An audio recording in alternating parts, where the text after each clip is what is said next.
much, AIG, for joining us. Thank you. Good evening. Thank you for having me. How fast, first and foremost, how fast could this redeployment is a redeployment? Because basically, if you're taking away from your present deployment, is a redeployment. Going back to base, how fast can this arrangement be? Because I know it cannot be immediate. It is immediate. Directives in the police system is always with immediate effect. An immediate effect connotes that you start the implementation activities immediately. Implementation can be in phases, but it must be seen to be in action immediately. But we must emphasize strongly that we implement it with serious caution. If not, the fallout of a hasty implementation of this directive, the fallout will be regrettable in many respects. And we have historical antecedents to this mindset. For example, we're here in this country when policemen were withdrawn from the late Bola Ige 2 to 3 hours after they withdrew them in his house. What happened has stand as one of the most difficult part of our national history. What happened thereafter? We are equally aware in this country that a VIP in the name of Funshaw William had no opportunity of police being with him. And what happened to him in his house at Ikoyi some years ago, a good number of us who are in the security business, we have not forgotten. Another situation that occurred in this country arising from this VIP withdrawal of policemen or security aides, it happened to late General Muhammad Shua in Maiduguri. Security details were not within his precincts, and he was terminated in his house. Another one was former PDP South Vice Chairman, National Vice Chairman South, one Chief Dikibo or whatever, operating without security details. What happened to him became another sore point in our national history. So it is dangerous for VIPs. We don't have what it takes, or we don't have a crime, an environment that can protect, or that people can feel free, especially when you're politically exposed or a VIP. Sure. We have a porous environment. Not necessarily porous. We have inadequate security environment. For example, in Africa, the first 3 major populous countries are Nigeria, Egypt, and Ethiopia. With our population of 230 million people, we are still operating with police strength of less than 500. Egypt, with a population of 106 people, they have a police strength of about 1 million. Yeah. Ethiopia, with a population of 96 million, they have a police strength of about 970,000. But yet we are here with a population of 230 million, running a police organization with less than... So it stands logic on its head, isn't it? It's not a problem. Because just a moment, we have about 450,000 police officers. Maybe in the last few months, their recruitment not up to 50,000, I understand. So we have less than 500,000.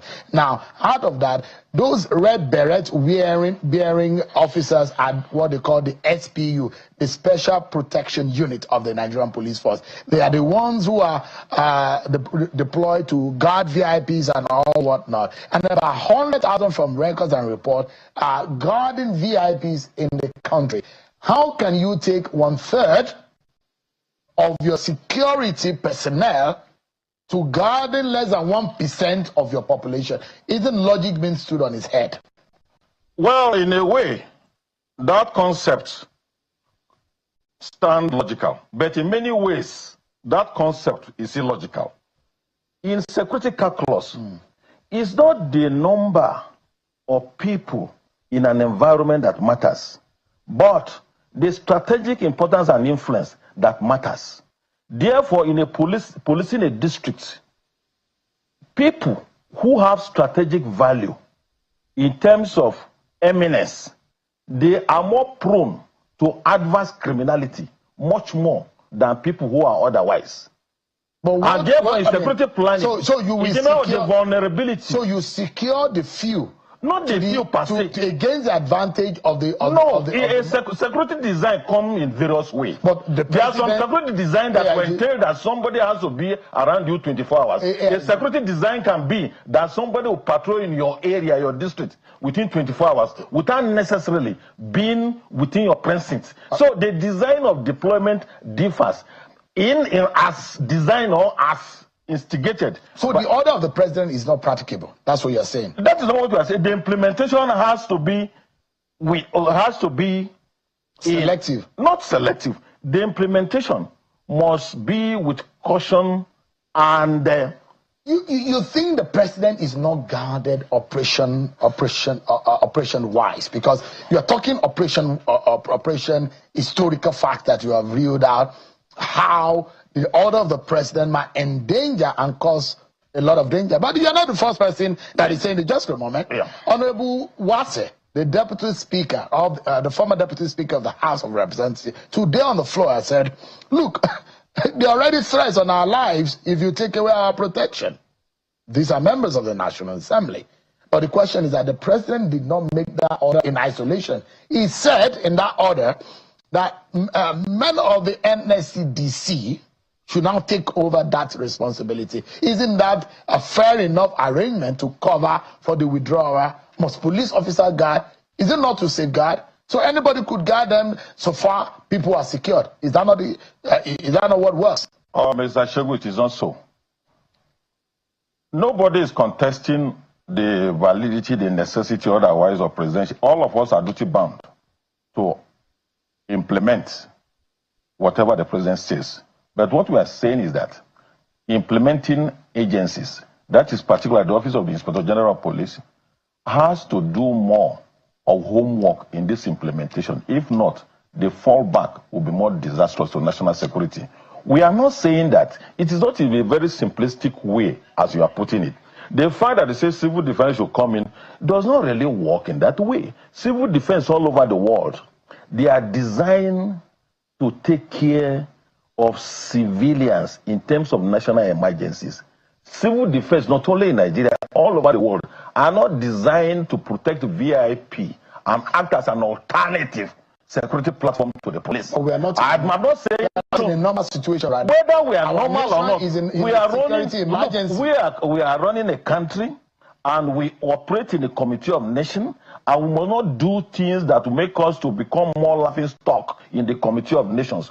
It is a little bit. How do I put it? It's a little bit out of implementation. To say police get out from here, civil defense come out. It's just like telling a nurse to go and do the duty of a doctor. We must do this thing in circumspect. What would you advise that the president? I mean, what do you think the president could have done differently? What I think if you were the president, would you have made that same order? I wouldn't have ordered that police will leave VIP, because the VIPs are a very important segment of our nationhood. More important than the not more population. Important. I say very, very. All human beings are equal, but our quantum to national growth and development varies. Our quantum, even in a communist environment, policy makers, decision makers, the quantum of attention and care accorded to them by the state is different from ordinary people on the street. What would you have advised the president? What I would have advised is that we could have increased the number of our police. Our mobile police, we have about 80 squadron as we speak. We should have upgraded them to semi-military format as they were with the concept when they were introduced into our security system in 1962, whereby in a state you have up to 10,000 men under the mobile unit staying in the large barracks, operating with military format, with advanced training, advanced equipment, ready to go and ready to neutralize any threat to national security. That's what we could have done. over the time we have weakened and dismembered our mobile police in particular. The military caused that. Well, I wouldn't know who caused that. Just remember, I mean, some of us have the history. I've read a lot of books about what has happened. Now, the danger was that the mobile police officers, they are well trained. Sure. And they were the ones that will go and quell any kind of uprising. Sure. They were very skilled, more than the military, more than any form of security agency. Sure. The mobile police, the one we call Mopol. Yes. They were different from what they were 40 years ago. Exactly. Because we are very strong, we are well trained, they have some military training, they have police training, sure, and they could calm any kind of security. At the time, from what we know, a mopol can actually take on 3-4 persons. One mobile police officer can actually take on 3-4 persons. That's how they were trained.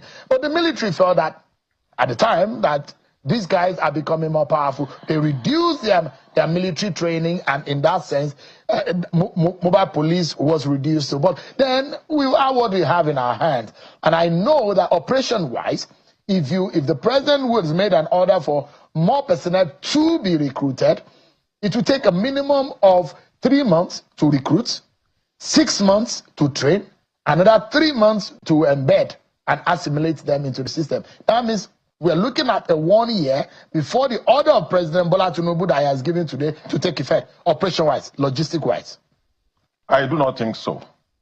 My thinking still remains that within the context of what we have, let us improve our mobile police service delivery and recruit more men into the police. It's still the same Nigeria. We can look at what our neighbors are doing. We know we have national emergency. More training has to be given. And we can recruit more people and do emergency training within 3 to 4 months. We get them out of police colleges and they'll be on the street. Sorry, sir. Let me ask, and we are due for a break now. Thank you. An average police officer, how long does it take to train them? 6 months. 6 months. And I'm giving you, because I do a lot of strategy. I know. Before you can do recruitment, you will make announcement. Sure. And this is a civil service procedure. I understand. So you cannot recruit anybody in 3 weeks. I understand. If you take a minimum of 1 to 3 months, you train in 6 months. When they get out, won't they go, as soon as you release a trained police officer, where does he go first? He goes back home because he's been in training for 6 months. It takes another 1 to 3 months to be able to assimilate. I know what I'm talking about. Thank you. 1 year, that's what you need for this order to take effect. But we'll take a break, everyone, and we'll wrap up this conversation with this experienced police officer. We'll be right back. Thanks for staying with us. On a final note, with my guest here, AIG Abutu Yaro, if you were president, as is declared a state of emergency today, what do you think should be immediate step in quenching or calming now? Just 30 seconds so we can close. The immediate step will be taking most of this security proclamation by making them silently, not overtly. Because overt proclamation about intentions and design of security format can give another encouragement to criminal elements. Thank you so much. much. In order to outwit AIG Abutu Yaro, thank you so much indeed for your time. I appreciate it.